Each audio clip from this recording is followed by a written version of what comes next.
Labas, 24 susitikimas, 72 puslapis. Jau kiek kartų mes esame praėję. Taigi važiuojame toliau. Bibliniai pasakojimai apie pasąmonės galių panaudojimą. Taigi, kaip suprantame, e, Biblijoje daug jau buvo apie tai užsiminta. Senovės žmonės tikrai žinojo labai daug paslapčių ir naudojo tas visas galias, tas jėgas tokias magiškas, bet laikas pradėjęs greičiau bėgti, ar ne? Laikas yra tikrai greičiau einantis ir mes per tą bėgimą, per tą tokį, ar ne, užterštumą, čia tos informacijos tiek daug, tie telefonai mes nebeturime, kas norim turime, bet labai mažai turime tų minučių, kada galime sustoti, va tiesiog ramiai, ar ne, pažiūrėti pro langą, gal pasėdėti ant suoliuko parke.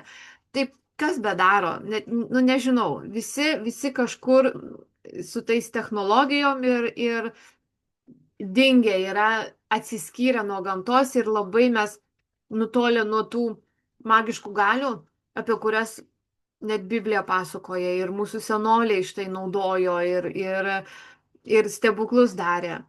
Grįžkime ir mes. Grįžkime ir mes prie tų stebuklingų žinių, prie tų magiškų jėgų ir naudokime lygiai taip pat, ar ne?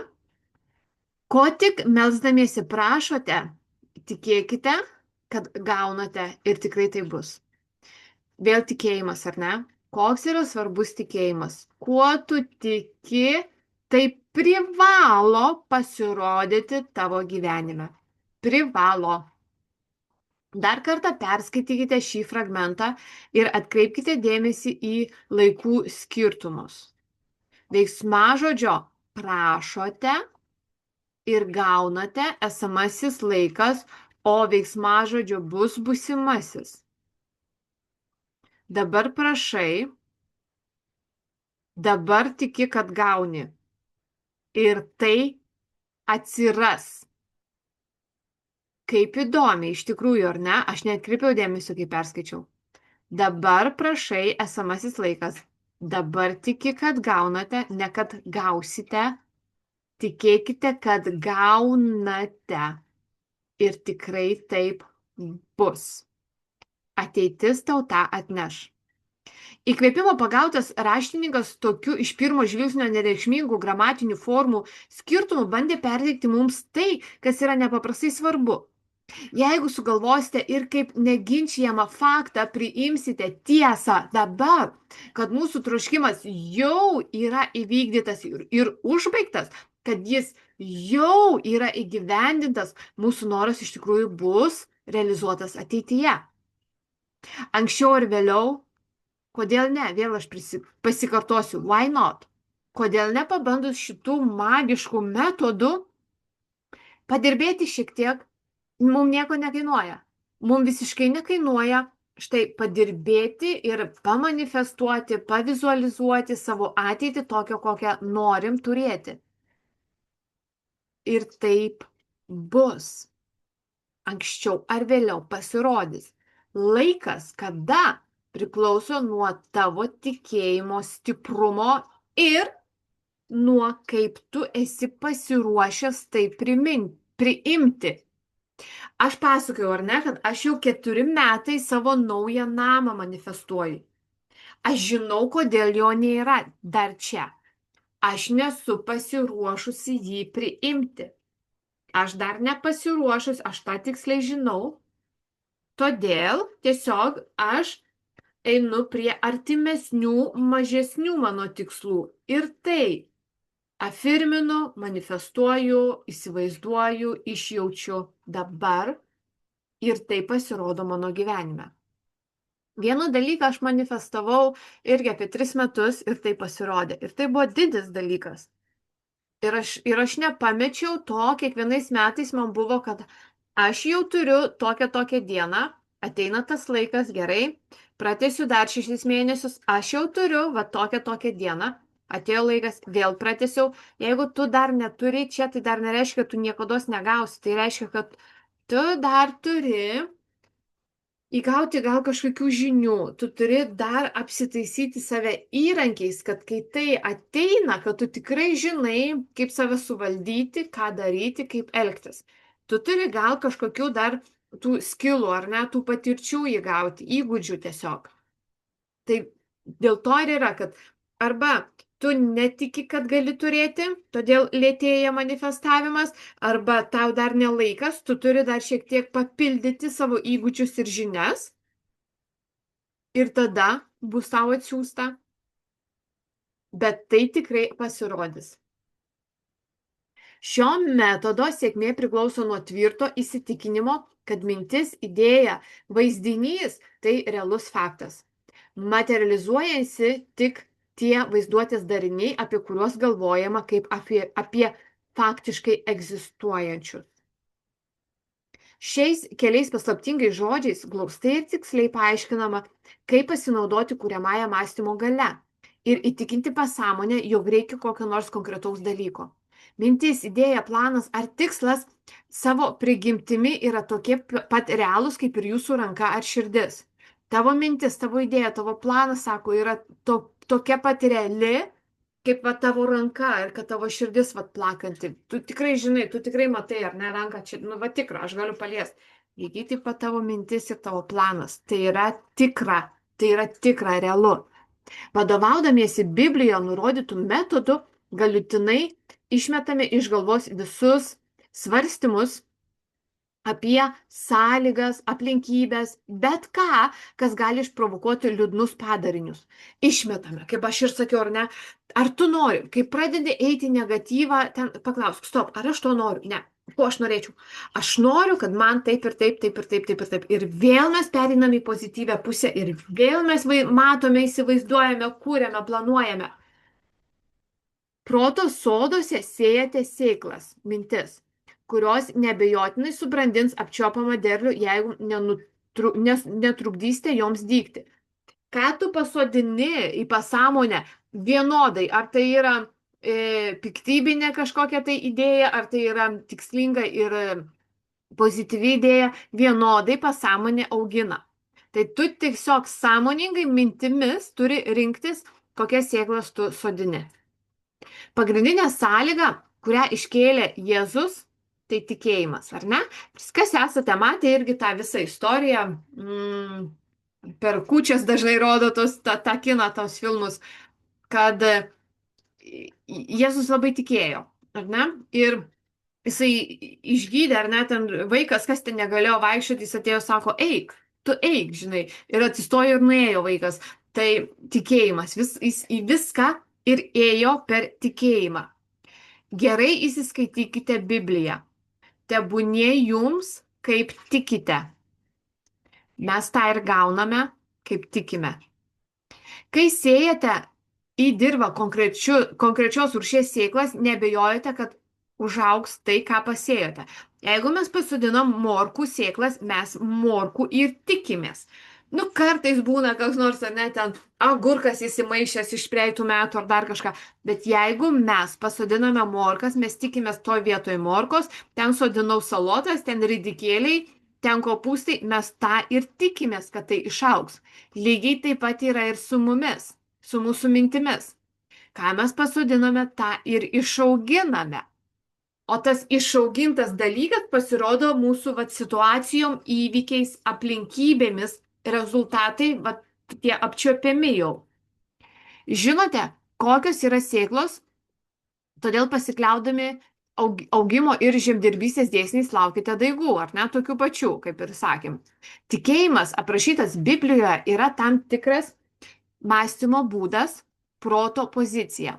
Vidinis įsitikinimas, žinojimas, kad mintis įsitvirtinusi sąmonėje įgis pavidalą pasąmonėje ir bus išreikšta. Aš jau kalbėjau apie tą, kad pas mane yra tas žinojimas. Nieks negali pakeisti. Aš žinau, kad yra ir kaip bus. Aš žinau čia. Nes aš šitą pamačiau, aš šitą įsivaizdavau, kitaip negali būti mano gyvenime. O kaip bus tavo gyvenime, tu turi irgi galvoti ir parodyti vaizdus ir mintis laikyti tas, kaip tu nori. Tam tikrą prasme tikėti reiškia priimti kaip tiesą reiškinius, kurių nepripažįstate protų ir jausmais. Reiškiniai, ar ne? Protų mums dažnai būna nesuvokiama. Mūsų žmogaus logika yra labai e, ribota, ar ne?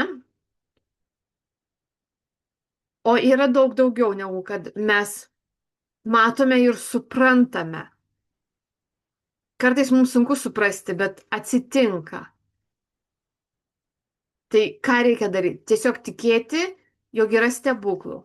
Palikti erdvę, kad ir pas mane gali tų stebuklų atsirasti.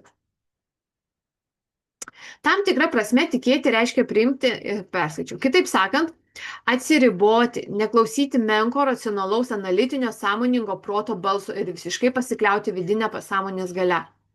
Štai vienas iš žinomiausių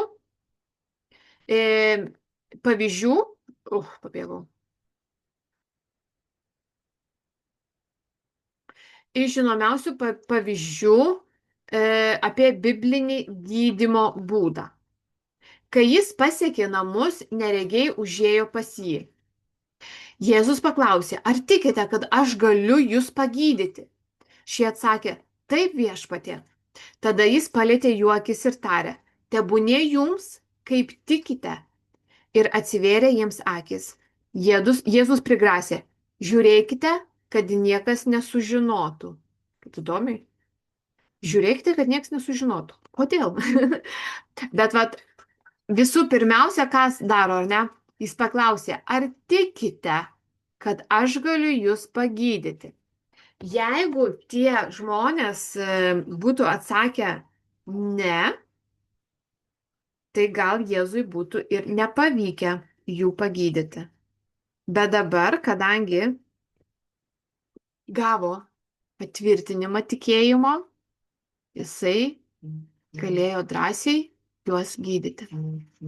Sakydamas, tebūnie jums kaip tikite, Jėzus atvirai apeliavo į neregių pasąmonę, kviesdamas ją bendradarbiauti. Kaip įdomu. Aklųjų tikėjimas pasireiškia didžiulę viltimi, vidinę nuojautą, tvirtu įsitikinimu, kad įvyks stebuklas ir jų malda bus atsakyta. Taip ir nutiko.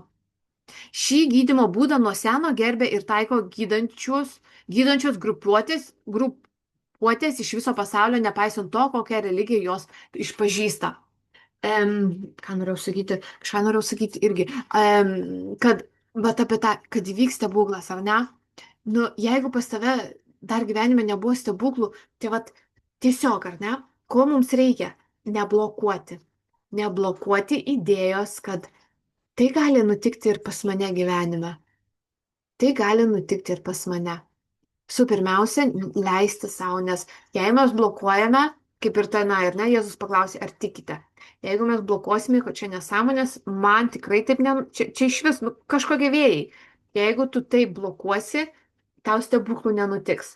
Kiti džiaugsis stebuklais, bet ne tu.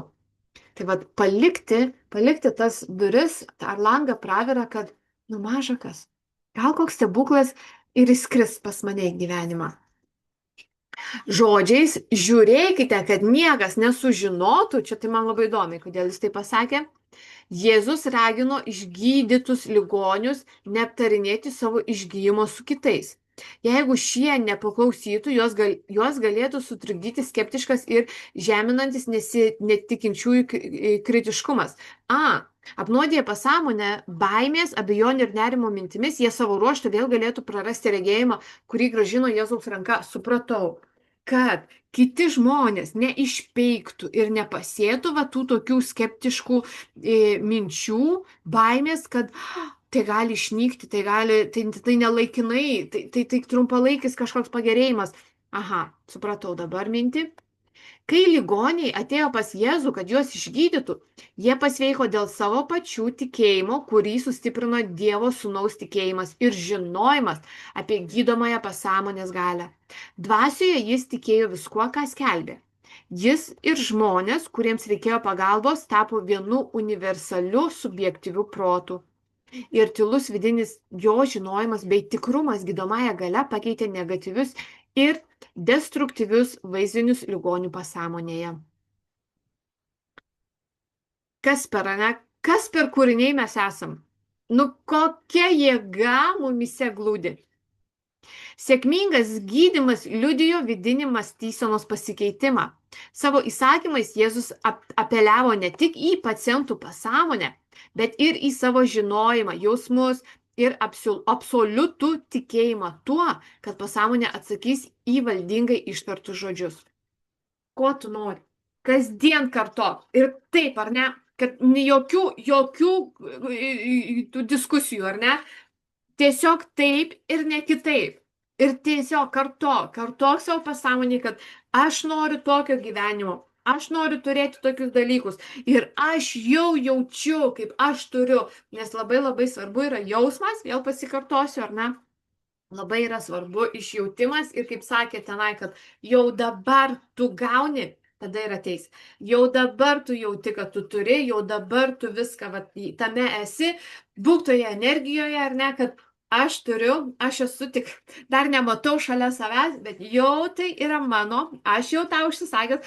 Žinot, kai nusiperkam kažką, knygą, sakykime, nusiperku aš, ar ne, būna iš anksto nusiperku, dar nebūna išleista, bet mano mėgiama rašytoja išleidžia knygą ir aš laukiu kokius 2 mėnesius. Ta knyga jau mano, aš žinau, kad ją atneš, ar ne, aš žinau, kad bus man pristatyta, aš jau įsigijusi, aš jau užsakiau, padariau užsakymą, jau pas mane tai ateis. Tai lygiai taip pat. Ir tau, žinok, kad tu jau užsisakei ir jokių ginčių, jokių kažkokių diskusijų, viskas.